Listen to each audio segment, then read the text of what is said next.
প্রিয় দর্শক, আজকে আমি রাজনীতি নিয়ে আলোচনার আগে এই যে নির্বাচনটা যে জমে উঠেছে সেটা আমি বলতে চাচ্ছি। নির্বাচনটা কিন্তু এখন ডেট ঘোষণা করা হয়নি, কোনো রোড ম্যাপ ঘোষণা করা হয়নি, কিন্তু ভোট চাওয়াচাওয়ি শুরু হয়েছে। এবং সেই ভোট চাওয়াটা আমি দেখছি প্রথমে আজকে সেটা হলো নতুন যে পার্টি হয়েছে, জাতীয় নাগরিক পার্টি।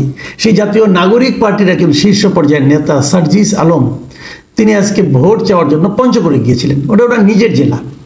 এই জেলায় উনি যখন যাওয়ার পর উনি পাবলিকের কাছে ভোট চান এবং নানাভাবে ভোট চান। কী কী বলেছেন না বলেছেন সেটা আমরা বলবো, আলোচনা করব। কিন্তু তার আগে ওনার একটা বক্তব্য আমার খুব পছন্দ হয়েছে। উনি বলেছেন যে যদি রাজনীতিতে ভুল করি আমি, তাহলে দয়া করে আমাকে শুধরে দেবেন। কাকে বলেছেন?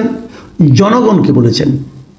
এইটাই আমার আজকে আলোচনার বিষয়, যে উনি কিছু ভুল করেছেন বলে আমার কাছে মনে হয়েছে।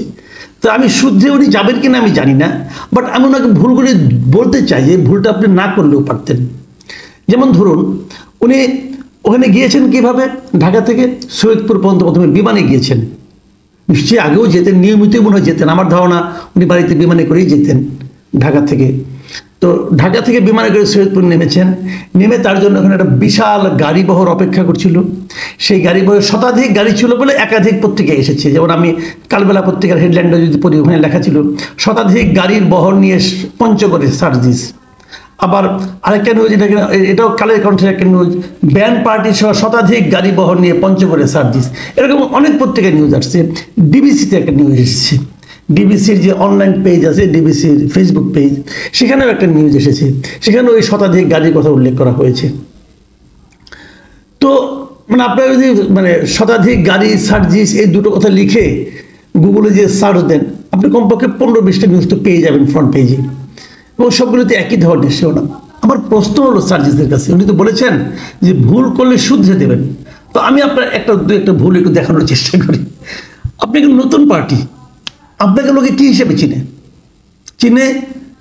বৈষম্য বিরোধী ছাত্র আন্দোলনের সমন্বয়। আপনি একজন ছাত্র, অথবা মাত্রই ছাত্রত্ব শেষ করেছেন, কোনো চাকরি বাকরি করেছেন বলে কেউ জানে না, এবং জানার কোনো কারণও নেই।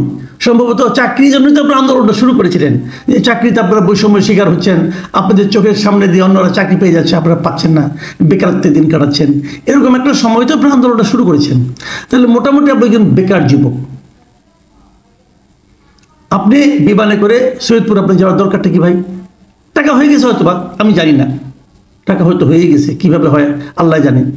টাকা তো আর আসমানি উপায় আসে না, আসমানি উপায়ে জ্ঞান আসতে পারে, টাকা আসে না ভাই। যাই, বিভিন্ন প্রক্রিয়া টাকা হয়ে গেছে। বাংলাদেশে তো অনেকেই টাকার মালিক হয়ে গেছে, আপনারাও হয়ে গেছেন, সমস্যা কি? টাকা হয়েছে বলে টাকা গরম দেখাবেন? আপনাকে বিমানেই যেতে হবে কেন? ঢাকার থেকে পঞ্চগড়ের লোকজন সবাইকে সৈয়দপুরে বিমানে যায়। আচ্ছা, আপনি বিমানে গিয়েছেন, আপনার যানজট সহ্য হয় না, এখন আরামের শরীর নাও হতে পারে, সমস্যা নাই কোনো। সেখান থেকে আপনি শতাধিক গাড়ি বহর নিয়ে পঞ্চগড়ে যাওয়ার দরকারটা কি? কেন এই গাড়ি বহরকে আপনি এন্টারটেইন করলেন? এই গাড়িগুলোর টাকা আসলো কোত্থেকে? আপনি হয়তো বলতে পারেন, আমি তো এগুলো গাড়ি একটা ব্যবস্থা করিনি, লোকজনে দিয়েছে, লোকজন আমাকে ভালোবেসে গাড়ি নিয়ে এসেছে। ভালোবেসে সব বাংলাদেশে ভাই, এই পলিটিক্যাল লিডারদের জন্য ভালোবেসে কত লোক আসে, এটাও তো আমিও বাংলাদেশেই বাস করি, জানি। এবং সেই ভালোবাসার যোগানটা, ফুয়েলটা যে আগে থেকে দিয়ে রাখতে হয়, সেটাও জানি।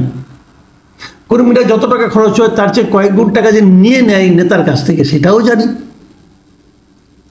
এখন তারাই ফিট করে দেয়, নেতারাই বলে। নেতারা যদি বলে তোমরা গাড়ি নিয়ে এসো না, তাহলে কেউ আসতো না।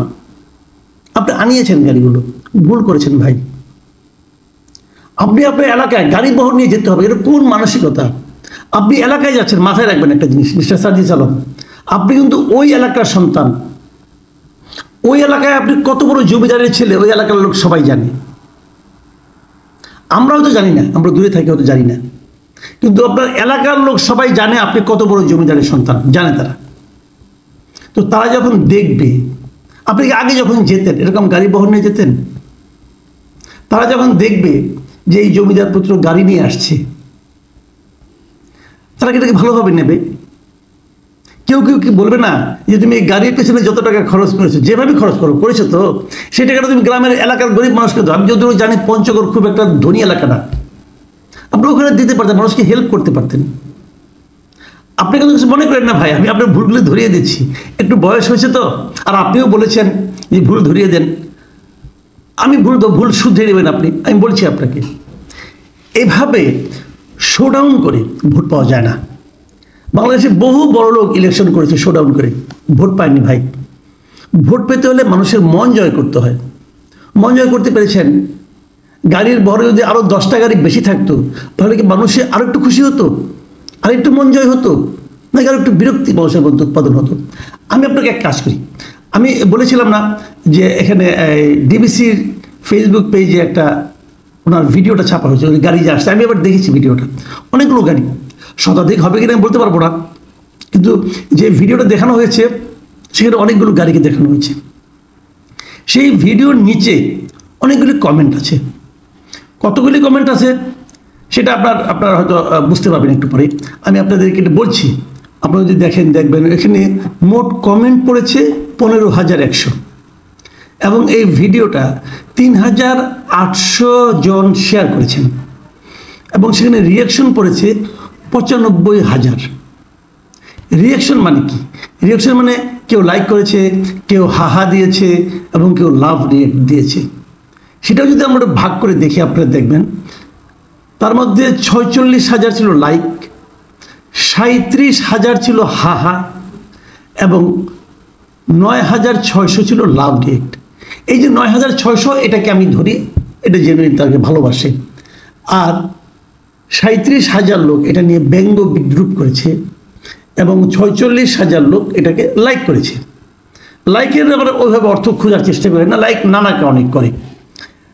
তো এই হলো মানুষের রিয়েকশন। এখন আমি আপনাদেরকে ওখানকার কিছু র্যান্ডমলি আমি কিছু কমেন্ট আপনাদের পড়ে শোনাতে চাই, যে সার্জিস যে মানুষের কাছ থেকে পরামর্শ চেয়েছে সেই পরামর্শগুলি সার্জিস সাহেব এখানে পেয়ে যাবেন। আমি একদম র্যান্ডমলি নিয়েছি, আপনি এটা যেভাবে আমি আপনাদের স্ক্রিনশট দেখাচ্ছি আপনি দেখলেই বুঝবেন এটা র্যান্ডমলি নেওয়া।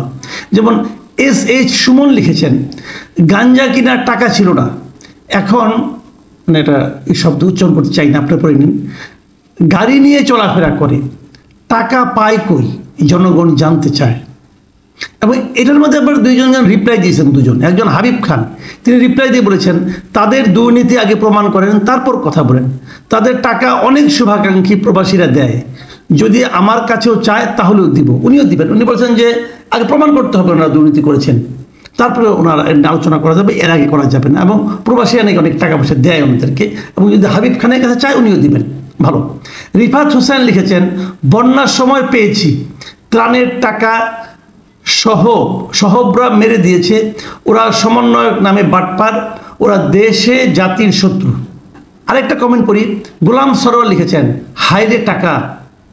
হাবিবুর রহমান জুয়েল লিখেছেন, ওরে বাবা অনেক গাড়ি, এত গাড়ি তার হবার কথা নয়, সম্ভবত ভাড়া নিয়েছে, ঢাকা থেকে কর্মী না নিয়ে নিজের এলাকায় কর্মীদের সাথে মেশা উচিত। সোহেল মাহমুদ লিখেছেন, সার্জিস আগে থেকেই কোটি টাকার মালিক। কুদ্দুস আফরাদ লিখেছেন, প্রশাসন সঙ্গে থাকলে সব কিছুই সম্ভব, না থাকলে চটের ব্যাগ ও থালা হাতে ঘুরে বেড়ানো সম্ভব। আমি কিন্তু র্যান্ডমলি পড়ছি, মানে এক জায়গা থেকে আমি নিয়েছি, সরাসরি যে কোটা পেয়েছি নিয়েছি। আমি আরেকটা পড়ি, এটি শেষ, এর বেশি পড়বো না, আপনাদের ক্লান্ত করবো না। রাকিব আল হাসান লিখেছেন, ঈদের সময় পঞ্চগড়ের বোদা থেকে মাল আনবে, যাওয়ার সময় খালি যাচ্ছিল দেখে আমরা লাভ দিয়ে উঠে পড়লাম। বুঝতে পারছেন খালি দেখে লাভ দিয়ে ওঠার কি ব্যবস্থা হয়, কেন, কিভাবে। আলী আহমেদ সৌরভ লিখেছেন, জাতীয় নাগরিক পার্টিতে অতিরিক্ত নেতা হওয়ার কারণে একজন আরেকজনের সাথে সামঞ্জস্য করতে পারছে না। নেতা তো একজনই, যিনি 18 কোটি মানুষের হৃদয়ের স্পন্দন, দেশ নায়ক তারেক রহমান, যা উনি বিএনপি লোক বোঝা যাচ্ছে। তোহারুল ইসলাম লিখেছেন, ওর বাপ দাদার জমিদারি ছিল পাকিস্তানে, এটাই ওর টাকার উৎস। মিক অ্যান্ড অলিভিয়া উনি লিখেছেন, এত টাকা কোথায় পায় সাধু দেশপ্রেমিক।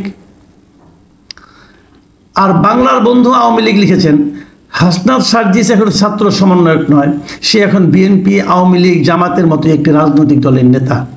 কাজেই ছাত্র জনতার সিম্পিথির কথা চিন্তা বাদ দেও, দেশের নিরীহ ছাত্রদের অনেক ব্যবহার করেছো, আর নয় কেউ আসবে না, আর রিয়েলিটি মাইনা নেও, game over, loud and clear. এই হলো যে কমেন্টগুলো আমরা পেয়েছি, সেই কমেন্টগুলো। এখন এই কমেন্টেই কিন্তু আমি মনে করি যে তাদের জন্য প্রচুর উপদেশ, ভুল ধরিয়ে দেওয়া হয়েছে। প্রশ্ন হচ্ছে সার্জিস এবং সার্জিসের বন্ধু যারা আছেন এই পার্টি, তারা কি ভুলগুলো শুধরে নেবেন? যদি শুধরে নেন তাহলে ভালো, আর যদি শুধরে না নেন তাহলে ওনাদের জন্য কি পরিণতি অপেক্ষা করছে সেটা তো দেখার জন্য আমাদের আরও কিছুদিন অপেক্ষায় থাকতে হবে। প্রিয় দর্শক, এখন এই পর্যন্তই। আল্লাহ হাফিজ।